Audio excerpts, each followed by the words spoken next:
ঝালমুড়ি বিক্রেতার বিদ্যুৎ বিল এসেছে 11,44,000 টাকা। অস্বাভাবিক এই বিদ্যুৎ বিল পাওয়ার পর ভয়ে গা ঢাকা দিয়েছেন তিনি। প্রথমে গুন্না কোলাইতে পারি না, আরে এটা কত টাকা লিখছে পরে লাস্টে গুন্না দেখি প্রায় 11 লক্ষ টাকার উপরে জরিমানা সহকারে বিল। পরে তো আমি মাথা আমার নষ্ট হয়ে গেছে। পরে বন্ধুমারে বললাম যে এরম ঘটনা তোমার তো বিল আছে, ভাই আমি আর ওই বাড়িতে যাইবো না, আমি আইসি 11 লক্ষ টাকা করতে পরিশোধ করবো। এই জন্য উনিও ওনার বাড়ি থেকে আর আসে না। গাজীপুরের শ্রীপুর উপজেলার বর্মি ইউনিয়নের খলারটেক এলাকার প্রবাসী মর্জিনার বাসার বিদ্যুৎ বিলে এই অসঙ্গতি দেখা যায়। 2 লাখ টাকা হইতো না, তো এই বাড়িটার মধ্যে 11 লাখ টাকা কোন কারণে বিল আইছে? এটা একটা বেআইনি না? এটা কি সরকারের উচিত এই বিলটা এত বিল আওয়াটা?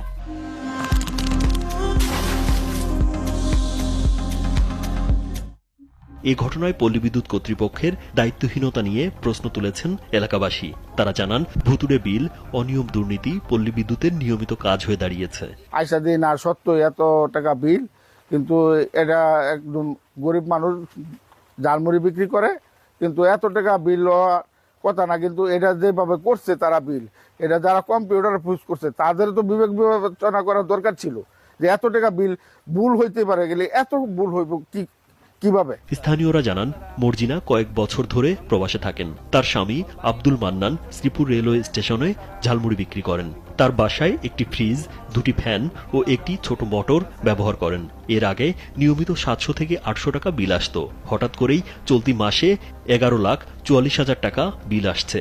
মর্জিনা বিদেশ থেকে তার স্বামী ঝালমুড়ি বেচে, আর সে তো মনে করেন যে তার ছোট ছোট টিনের ঘর, তো মানে একটা মোটর চলে, আর এই ঘরে একটা ফ্যান একটা বাতি, আর এই ঘরে একটা ফ্যান একটা বাতি। মানে এত বড় বিল যাইলো, এটা কিভাবে আইলো তো আমরা বুঝতেছি না। এটা বিল অত আসতে পারে না, এটা কি কারণে হইলো এরা বুঝুক।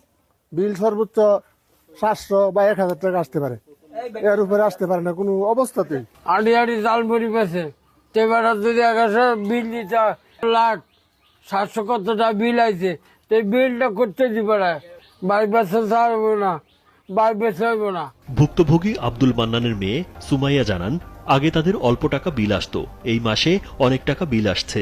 বিলের কথা শুনে ভয়ে তার বাবা অন্য জায়গায় চলে গেছে। আম্মু বিদেশ থাকে আর আব্বু ঝালমুড়ি বেচে, আর আমাদের ফ্রিজ এবং 2টা ফ্যান, 3টা লাইট আর মোটর। এবার অনেক বিল আইছে, সেজন্য আব্বু অনেক ভয়ে অন্য জায়গায় গেছে। এবার বিদ্যুৎ অফিস থেকে সেটা আমাদের এটা সংসদে ফেলে দেওয়া উচিত। এ বিষয়ে কথা বলতে রাজি হননি পল্লী বিদ্যুৎ শ্রীপুর জোনাল অফিসের deputy general manager Mohammad Anwarul Alam. Rajib Biswas, কালবেলা।